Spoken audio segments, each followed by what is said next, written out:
So good morning to all of you, and today we'll be talking about the fungal cell, and then we will start with the classification of the fungal organisms and more emphasis on the plant pathogenic ones. Okay, so we have already discussed about the fungal organelles. All vegetative cells of the fungi has basically the cell wall, except the primitive fungi.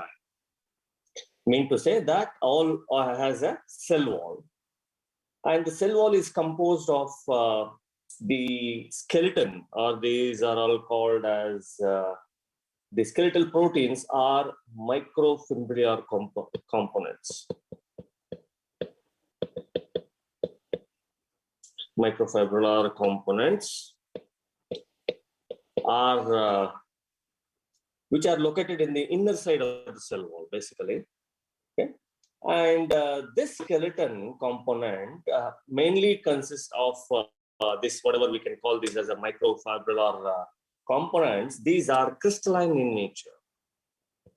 Okay, these are crystalline in nature.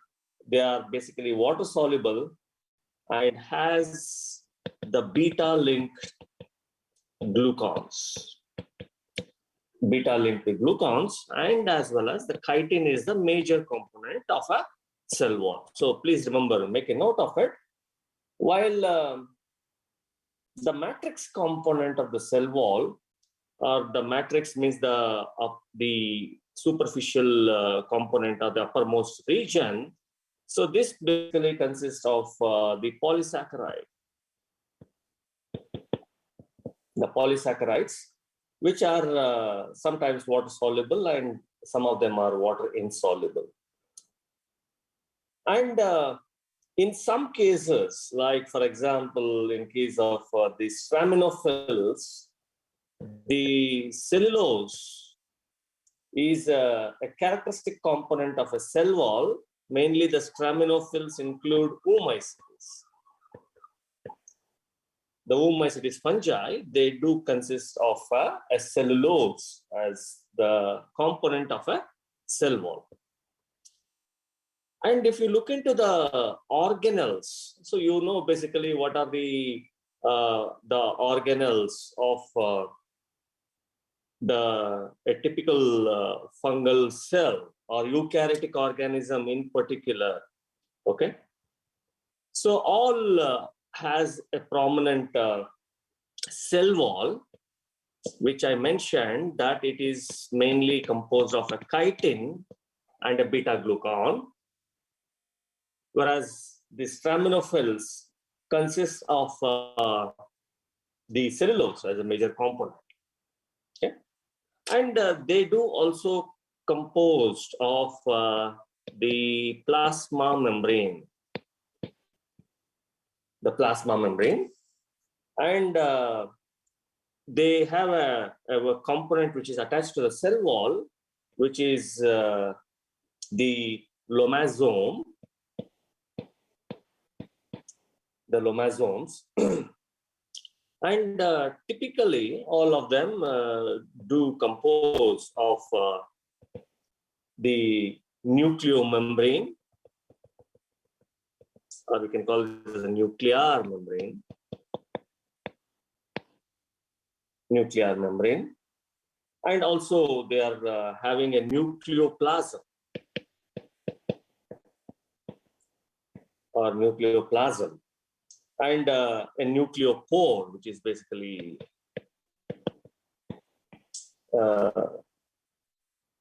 and some of them do has the lipid inclusions. Okay, the lipid inclusions, which is one of the inclusions that is present in the fungal cell, which is called as a lipid inclusions. Since it is a eukaryotic organism, it do consist of a endoplasmic reticulum.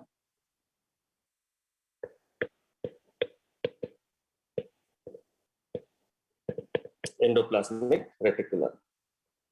And the mitochondria, which is to be the energy form of a cell, the mitochondria, which is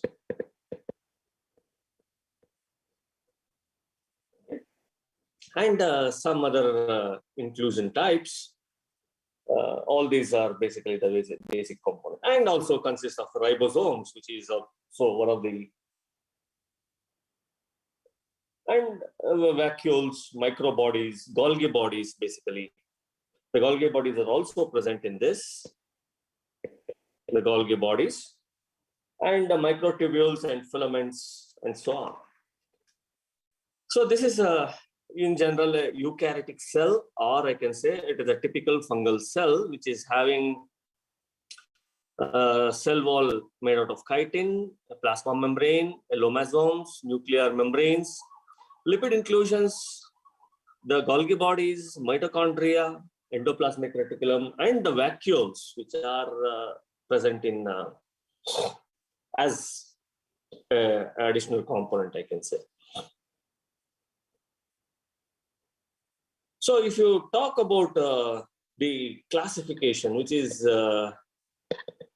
again one of the important, but it is a little bit of confusing, and because always the taxonomy is something where one of the difficult part of the biological system. So a fungi, not at the moment we are only talking about a fungi. So where it belongs to kingdom fungi. So it is a uppermost hierarchical position. The kingdom fungi, kingdom plantae, kingdom animaliae. Okay, so all these are the higher hierarchical taxonomic positions. So the basic understanding about a fungi, as I mentioned, the chitin, which is the one which is helping in again grouping the eukaryotic organisms into a different kingdom, okay, and the beta glucose, the beta glucose in the cell wall, basically. And they have the peroxisomes. Peroxisomes, as I mentioned, Golgi bodies.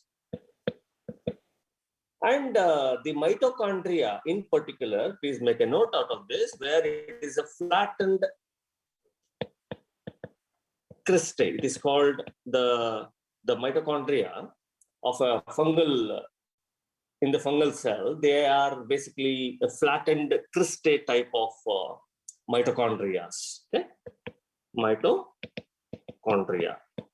So this has to be, is a very particular. And very importantly, the fungus is basically produces both eucarpic as well as holocarpic thallus. Both eucarpic and holocarpic thallus means the entire body can be converted into a vegetative, or both, it can be having both vegetative as well as a reproductive structure simultaneously. They have both type of reproduction, which we had discussed a long discussion in the past 2-3 classes about their asexual reproduction and the sexual reproduction. And what are the ways they are going to produce, which we discussed, like, for example, the sexual reproduction, which is maybe due to the planogametic copulation, the gametangial contact, the gametangial copulation, the spermatization, or the somatogamy, depending upon the fungi again, depending upon the fungi. So these sexual reproduction, which happens as the plasmogamy, karyogamy, and a meiosis. The process remains the same, but methods of sexual reproduction are different. In the same way, the asexual reproduction of the fungi is mainly by the zoospores, aplanospores, the conidia. It depends again the type of the fungi. Okay. If we put across the classification Then we come across the first uppermost part is the domain system. Yeah, you know very well there are two major domains, eukarya and the prokarya. And today we are talking about a eukarya, that is about a fungi. Under the domain, we have a kingdom. That is the kingdom fungi. The kingdom fungi. The kingdom fungi is further divided into, number one is the Chytridiomycota. Chytridiomycota. Then we come across the Zygomycota and Ascomycota and the Basidiomycota. Basidiomycota.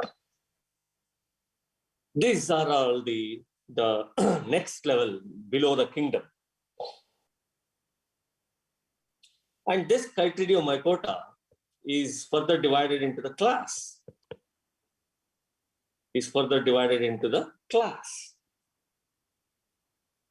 We have a class Chytridiomycetes.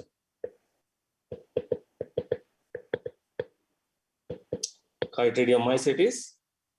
And the second class is the Monoblepharomycetes. Monoblepharomycetes. Okay. So at the moment we are talking about a Chytridiomycota. Okay? We are dividing the Chytridiomycota into the lower level, that is into the classes, orders, family, and genus. The Chytridiomycota is further divided as orders, called as a Chytridiales and Spizellomycetales.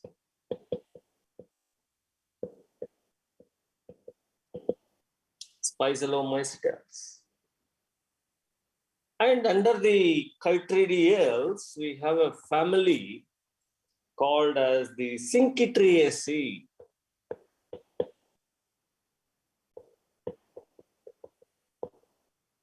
Sinkitridium, and genus under this is the Sinkitridium. This is the one which is causing the wart disease, that is called as Sinkitridium endobioticum. That we will talk a bit later. Okay. The Spizellomycetales,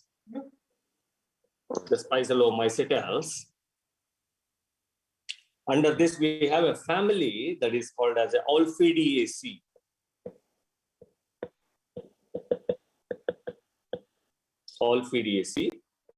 And a genus called as a Olphidium.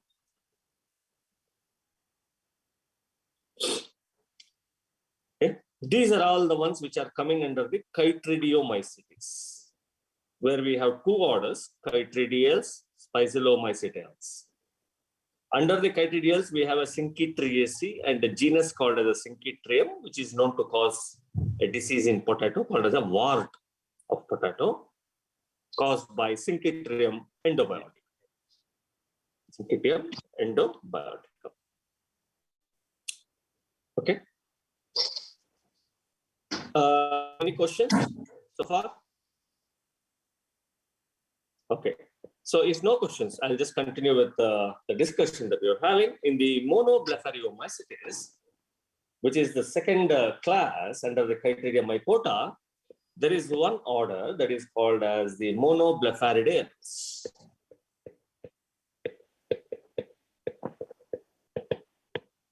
Monoblepharidales and a family called as a Monoblepharidaceae.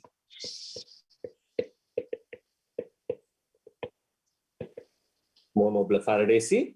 And here we have one particular genus that is called as the Monoblepharis. Monoblepharis.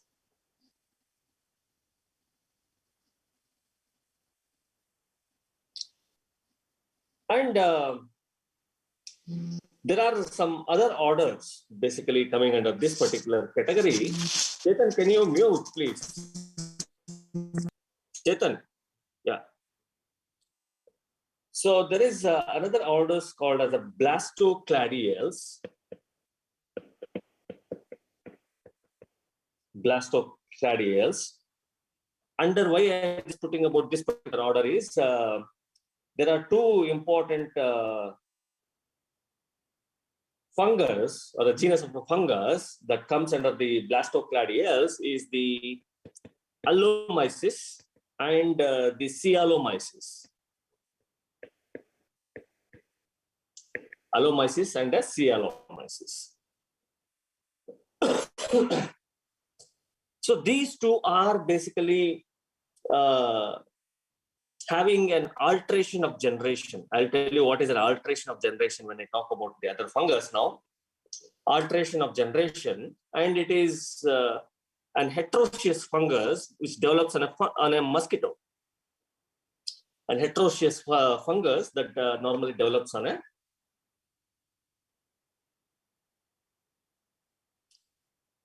basically the mosquito, which is very, very important one.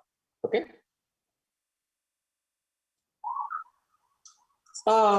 If you understand further about what are the chytridials, okay, the chytridials.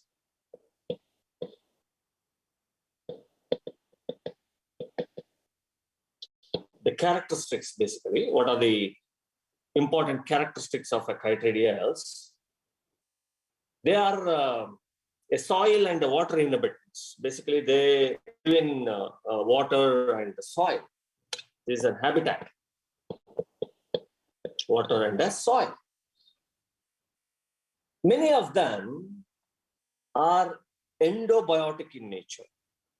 Many of them are endobiotic in nature. Endobiotic means they live within the cell. The best example is the Sinkitridium. The best example is the Sinkitridium. This particular chytridials of the Sinkitridium, the thallus is a eucarpic thallus. The thallus is a eucarpic thallus with a rhizoid and a kind of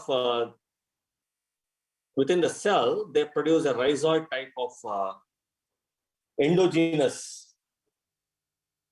Sometimes they also behave like a holocarpic in nature, mainly the Sinkitridium.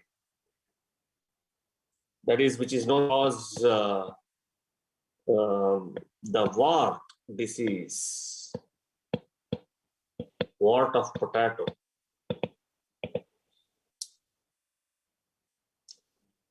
As a sexual spore, they produce zoospores, which are released through the pore, or the Sinkitridium.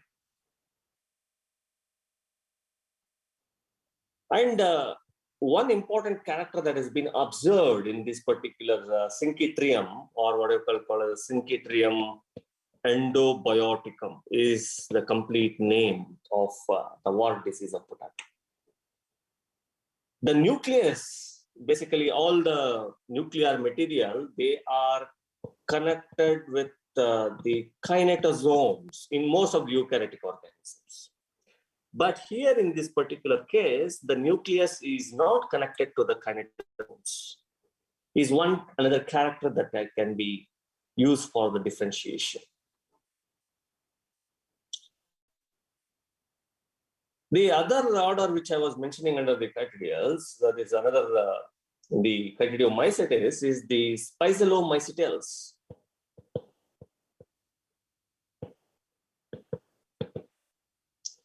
The Spizolomycetes. So here the Spizolomycetes, basically they are having the holocarpic thallus, basically endobiotic endobiotic, means they are inside the cell. Some of them are plant parasites. They have to produce the zoospores. And these zoospores are amoeboid in shape, means that they are having a irregular shape, and basically has a lipid globules in the cell. Lipid globules, which are usually as an energy source. One of the plant pathogenic genus is Olphidium, which is the plant pathogenic genus.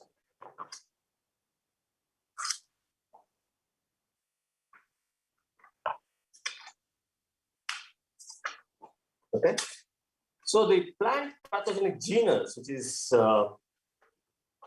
considered to be the most important one when it comes to the transmission of the virus, one of the virus, Olphidium brassicae. Okay. The Olphidium brassicae is the one which is known to transmit a particular virus, which is having the significance. And apart from that, they are also known to cause the diseases. Okay? They are known to cause diseases, which is again another important character that need to be remembered. So before I continue about talking about the further classification, whenever we talk about a taxonomy,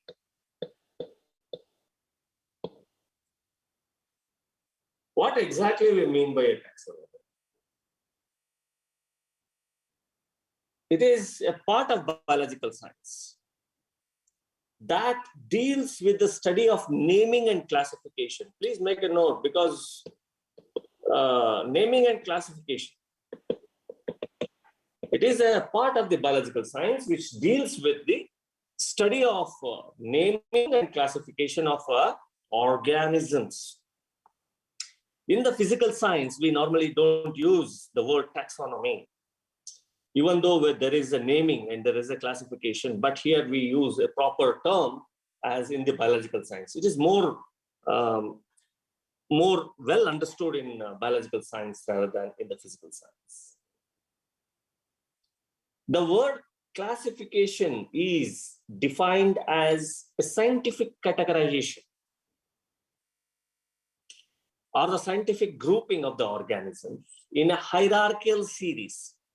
I mentioned, right, domain, fungi, domain, kingdom, the division, class, family, order, and so on. Earlier, if you see, the living organisms were basically had two different kingdoms. One is a Plantae and Animalia. The Plantae and the Animalia, which was based on the autotrophic and heterotrophic mode of nutrition. Means some of them, they can obtain the nutrients by themselves, some of them has to depend upon others. So based on that, the classification was done as a Plantae and earlier the fungi was included as eukaryotic organisms even now, but a separate plant kingdom was erected by D. Barry.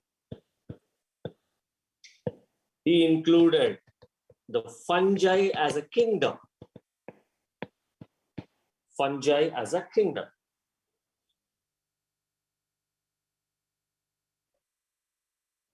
Then later it was Haeckel who proposed a kingdom called as a Protista. A kingdom called as a Protista to include all the simple microorganisms. Copeland, he brought about a system where he removed the bacteria and blue-green algae from the Protista. That is, the bacteria and the blue-green algae were removed in the Protista, And he erected another kingdom that was at the earlier stage that was called as a Monera. Later it was a Whitaker.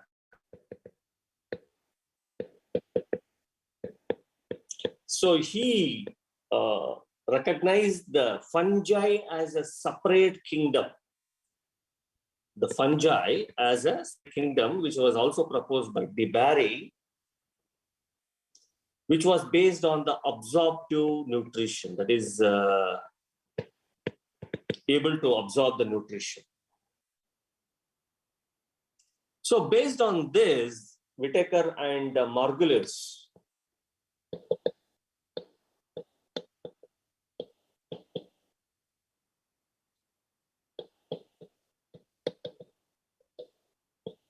so they gave 5 kingdoms, or they proposed the 5 kingdom classification. One was Monera, mainly to talk about the prokaryotes. The second one was the Protista, mainly to talk about or to include algae and the protozoans.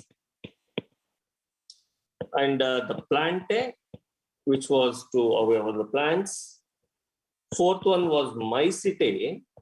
So this was included with all the fungi, Mycetae. And fifth one was Animaliae. So this was accepted for a long time. And now, whatever we are using is the Calvo's classification, where he proposed a system called as a domain system above the kingdom. So he suggested the new category, which is called as a domain. So he proposed 3 domains. How it was proposed is based on the 16S ribosomal RNA. 16S ribosomal RNA, mainly for the prokaryotes, and 18S to 23S subunits of for the ribosomal RNA for the eukaryotic organisms. Eukaryotic organisms. So this is a well accepted, that is called as a Ozian tree of life.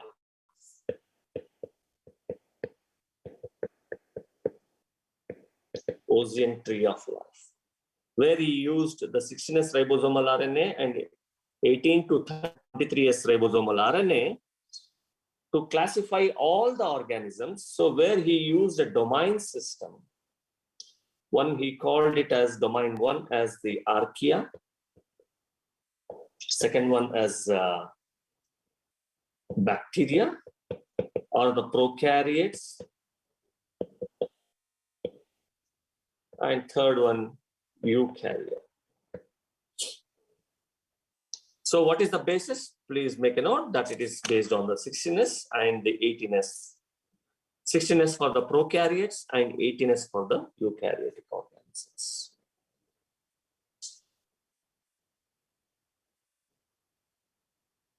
Okay. This classification, whatever the domain classification given by Ozian, this is known as the phylogenetic relationship.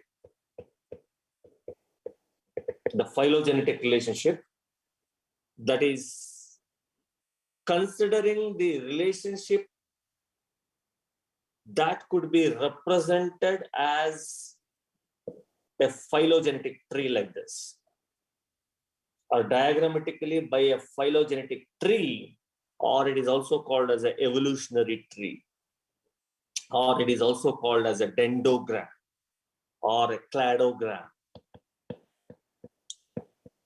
Cladogram or a dendrogram, which is saying that all organisms are originated from and they have evolved from one organism. That is what we call it as a Ozian tree of life, or a phylogenetic tree, evolutionary tree, as represented as a dendrogram.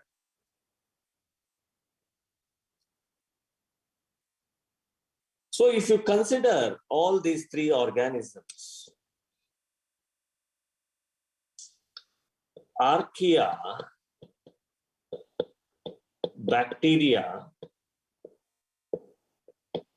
eukarya, all these three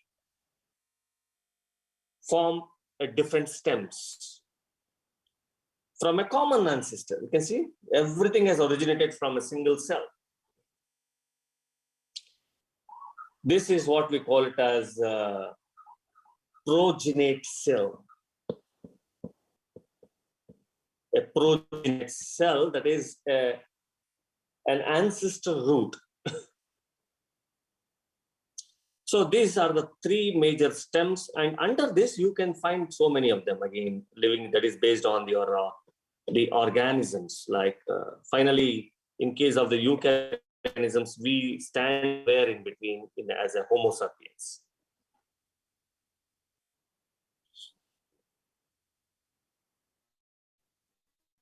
And as I mentioned, very importantly, please, this is a 16S ribosomal RNA sequences. Archaea and bacteria are classified based on the 16S ribosomal RNA, and as well as the cell wall, and as well as the metabolic pathway. The metabolic pathway, and the ability to grow under the extreme environment. Ability.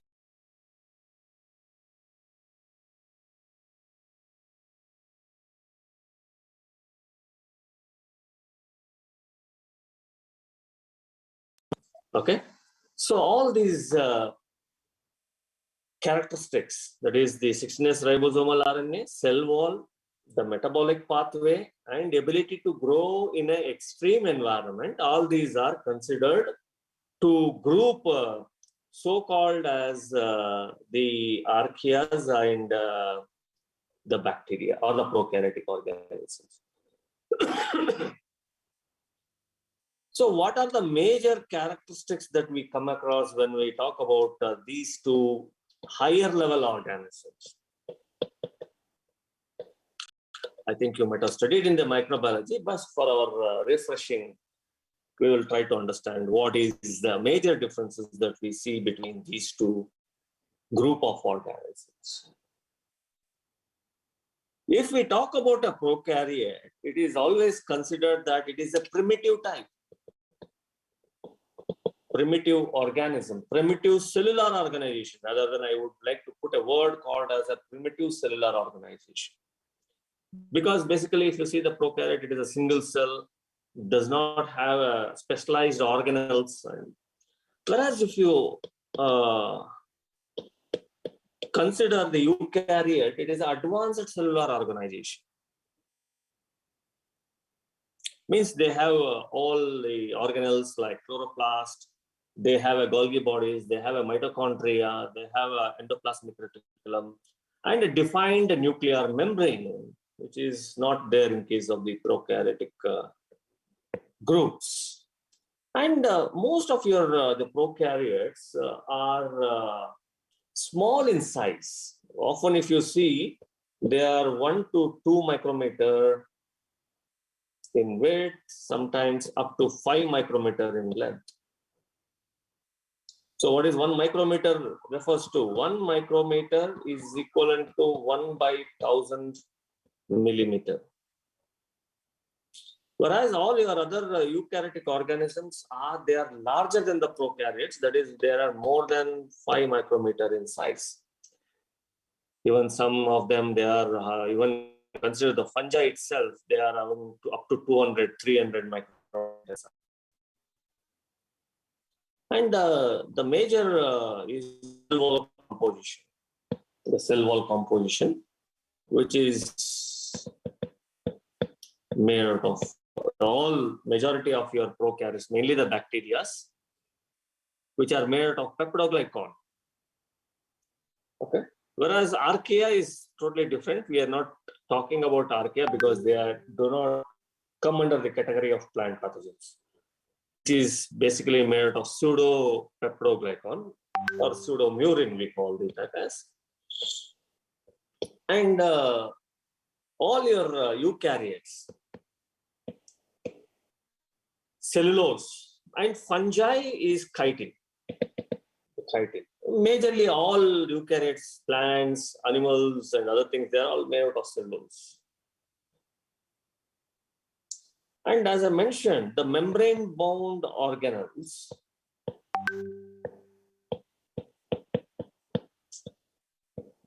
what are the membrane-bound organelles? Like endoplasmic reticulum, Golgi bodies, mitochondria, chloroplast, and vacuoles. All these are absent in case of prokaryotes and present in case of eukaryotic organisms. That is again another important character. That is why these are primitive and they are advanced. The ribosomes, basically, if you see, they are 70S.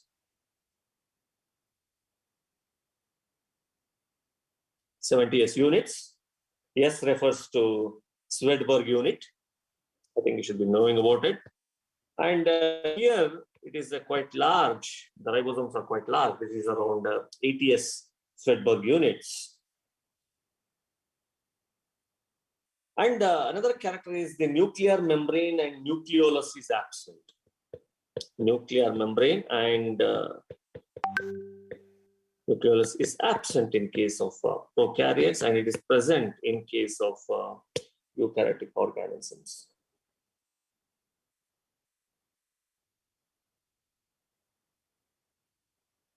The genetic material is not found in a well-organized chromosome. Okay? It is means it is a disorganized type of. It is basically, if you see into a cell, they are somewhere attached like this. The nuclear material is attached to the plasma membrane.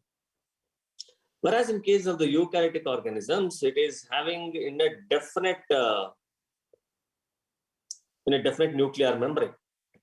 In a definite nuclear membrane.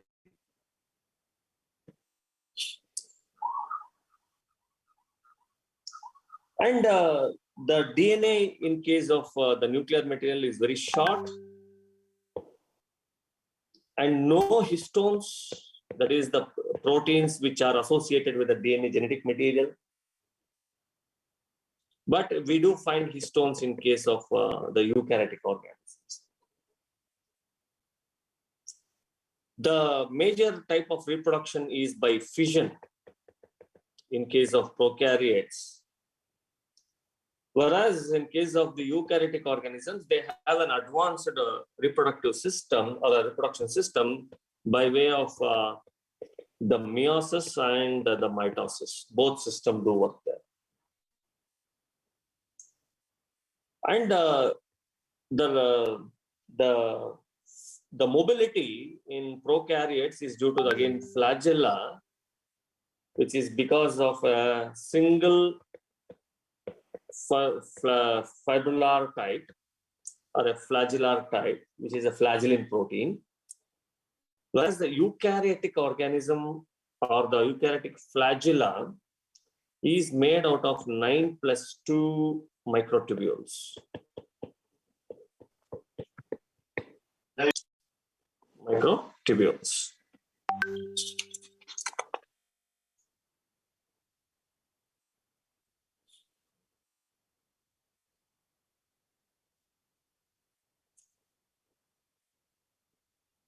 So now these are the major two categories that we need to understand. The domains were divided into kingdoms. Okay. Now we will get into something called as a domain, which I already mentioned in the very beginning. That is the first level is a domain. So now we have three domains. One is the eukarya, bacteria, and archaea.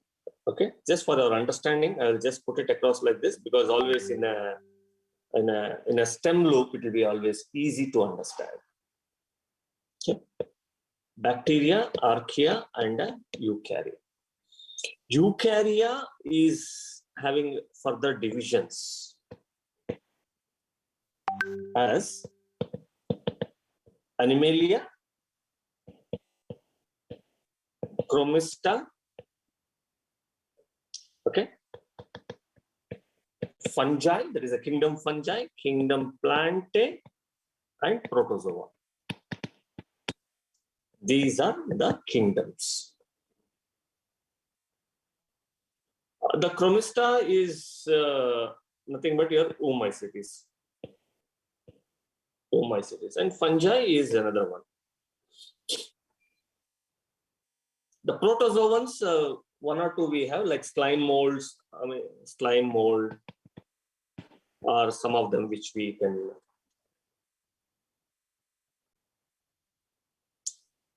And the Chromista, whatever we are talking, this Chromista and the protozoa,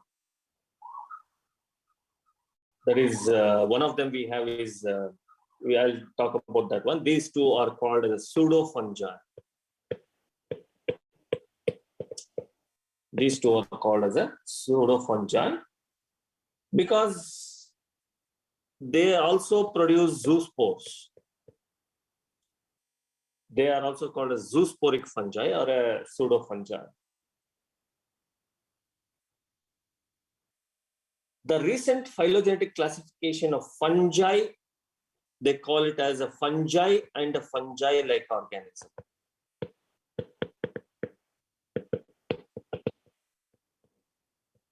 Okay.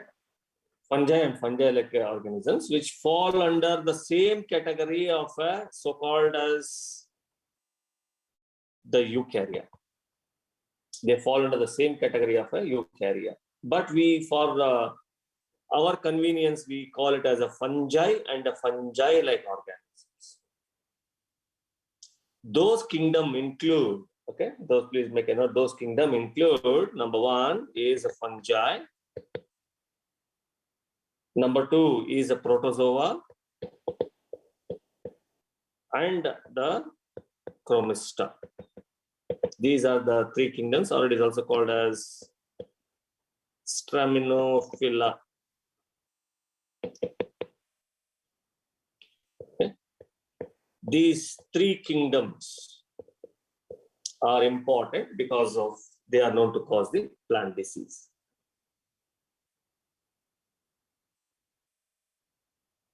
So what are the differences that we see between these three basically? That is, one is protozoa, Chromista, and a fungi.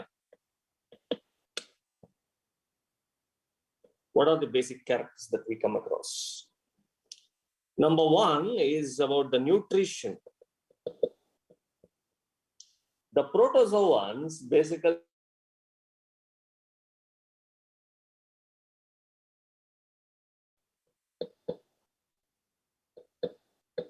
heterotrophic type of nutrition, also the phagotropic type, that is an absorptive or ingestion type, except in the plants.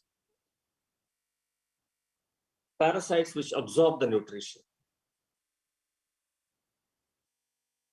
Whereas the Chromista has heterotrophic and also the absorptive types.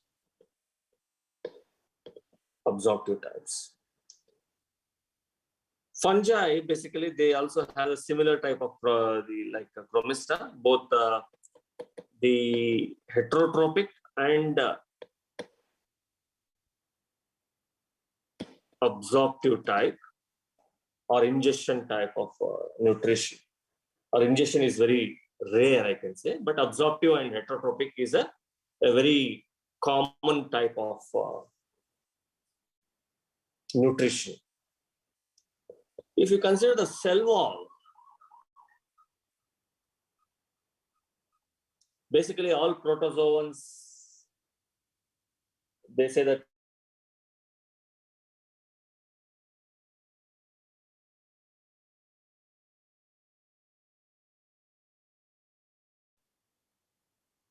because it differs whenever they're in the plant system or in the parasitic mode, they lack the cell wall.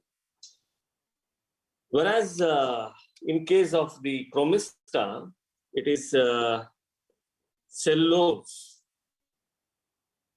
beta glucan. Whereas the chitin is the major cell wall of the fungi, and also the beta glucan is another component. Both Chromista and fungi, they are uni or a multicellular type of organisms. Uni or a multicellular type of organisms. The nuclear status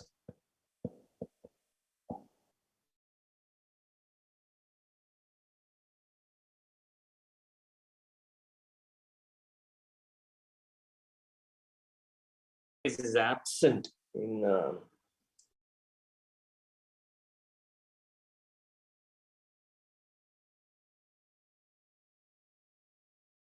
absent. Here it is mostly an haploid, or it would be in a dikaryotic position. Fungi do exist in a dikaryotic position. That is the nuclear status. Mitochondrial cristae.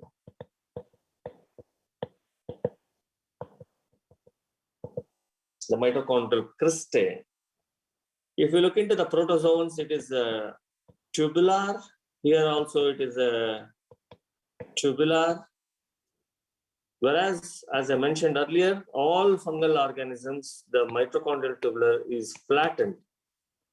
The flattened mitochondrial cristae in fungi. Flagella and zoospores. The flagella and zoospores. It is heterocont in case of the protozoans. Heterocont basically two different types. Unequal whiplash type. Unequal whiplash type. Here also it is in heterocont, but two different types. That is whiplash and tensile type. Whiplash and a tensile type. And in case of fungi, only one type of flagella, that is a whiplash type, is formed. Only one type, that is a whiplash type, is formed.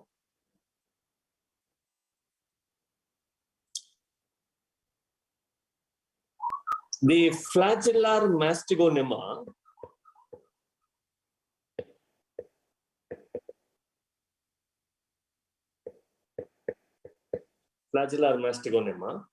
basically the flagellar mastigonema is absent because it is having only the whiplash type. Here we do see the mastigonema, the flimmer hairs on the flagella. And here also we don't find because it is the only whiplash type. What are the asexual spores that are produced in these organisms? The asexual spores basically here again zoospores. Zoospores again in Chromista. Here it is a aplanospores or the conidia.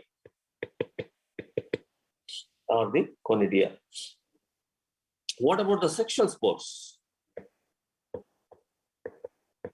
The sexual spores, basically here it is the cyst or the resting spores. Whereas in case of the Chromista, it is, or oomycetes, it is the oospores. And here we have different types like zygospore, ascospore, basidiospore.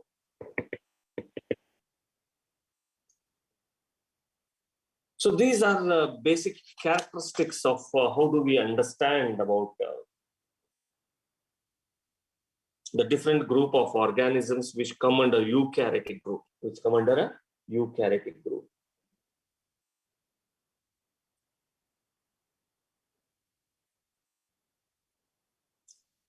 So now if you talk about the taxon or the phylum group, which is adopted for an animal taxonomy, the naming of the fungi is governed by ICBN, that is International Code of Botanical Nomenclature. International Code of Botanical Nomenclature. So according to ICBN, International Code of Botanical Nomenclature, there are some suffixes which has to be used in fungi, mainly in the fungal taxonomy. The phylum always ends or suffixed with the mycota. Mycota, like Mycota, Ascomycota, Basidiomycota. A subphylum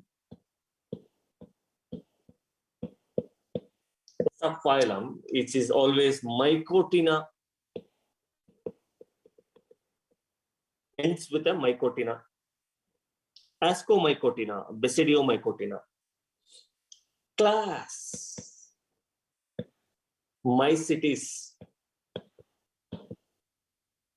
because it is slightly differing from the plants, because plants we don't use Mycota, Mycotina. Here we are using Mycota, Mycotina. Subclass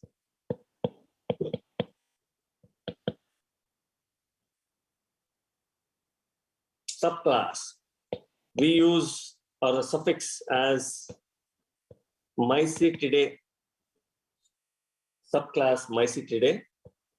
Order, always order ends with ales, family AC, family.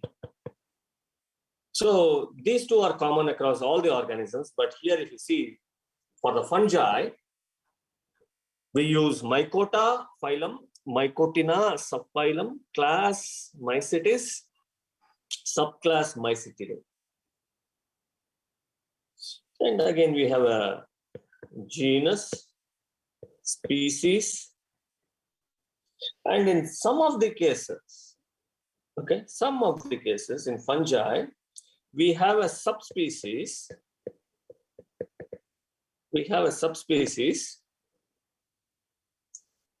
Or a subspecies taxon in the fungi is basically given as